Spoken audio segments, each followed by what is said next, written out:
Okay, so we're on to converting time. You guys have been doing time for many years now. I know every teacher does it different, but I've been teaching it with a number line since 3rd grade, and I really just think it's the best way to do it. So if you understand this and feel like you want to do it the way your 4th grade or 3rd grade teacher taught you, as long as you get the right answer, you do you, boo-boo. But if you feel like this way is a better way for you, you're more than welcome to use it. As long as you get the right answer, I'm fine.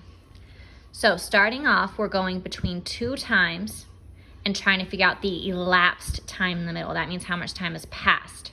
So if Sally started her homework at 3:15 and she didn't finish until 5:08, how long did it take her to do her homework? Well, I have to jump chunks in either minutes or hours from 3:15 until I get to 5:08. So I have to choose, do I want to go by hours first or minutes? I always like to start with minutes, but here's my issue.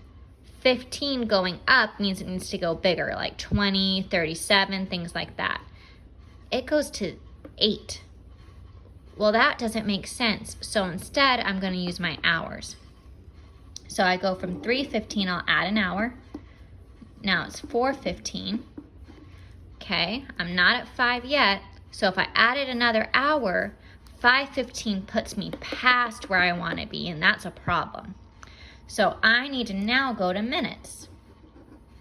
So I go, okay, well, 1 hour is 60 minutes. So if I remember a clock, I know that the 15-minute mark is right here. And it needs to go all the way over here until I get to the next hour. So I know 15, I need 45 minutes left. This is 45 and this is 15. That's because 15 plus 45 gets me that 60. So I'm gonna go ahead and go 45 minutes, and that'll get me to that 5 o'clock. Okay, and now I only have 8 minutes left. So I spent 1 hour, and 45 plus 8 and 53 minutes. And that's my answer.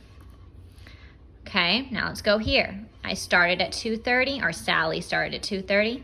Now it's 4:52. So I want to start with minutes. I have 30. I can get to 52. I want to make my life easy, so I know 30 plus 20 is 50. So that gets me to 250. And plus 2 is 252. You can always chunk this and say 22. I'm fine with that. So now I go hours. This is 1 hour. That's 3:52. And then I have my next hour, which takes me exactly to 4:52. So I have 2 hours and 22 minutes. That's how long it took me to do my homework that day. Now the other thing that you can see is you have a start time, you have your elapsed time, but you don't have your final time. So we're just gonna go ahead and chunk it like we did before. You can either start with hours or minutes, either one. So if I added 47 minutes, that will take me over 60. Oh wait, no, yes it will. That gives me 67. So that means I have an hour here. I have an hour and 7 minutes because it goes back to 60 minutes is 1 hour. So instead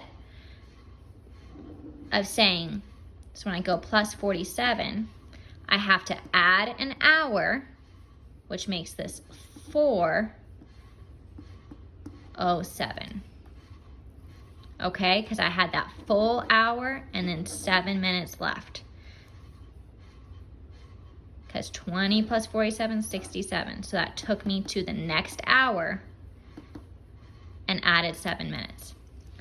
Then I add my another hour. So I did my 47. I add my next hour and I get 5:07.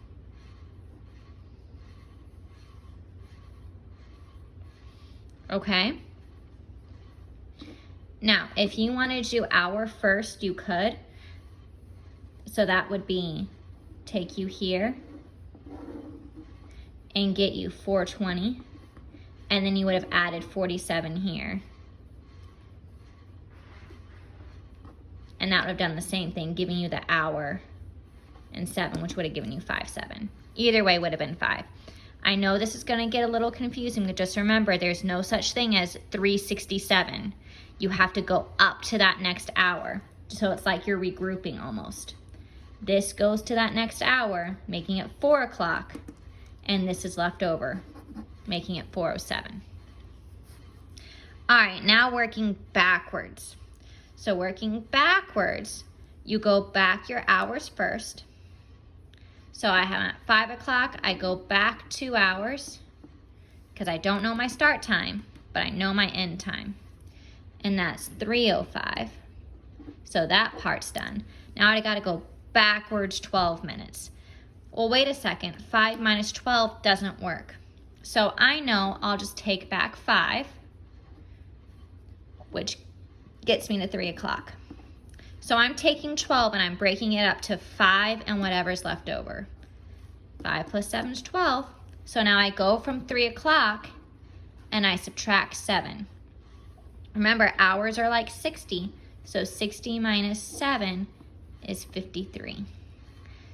So my minutes are 53.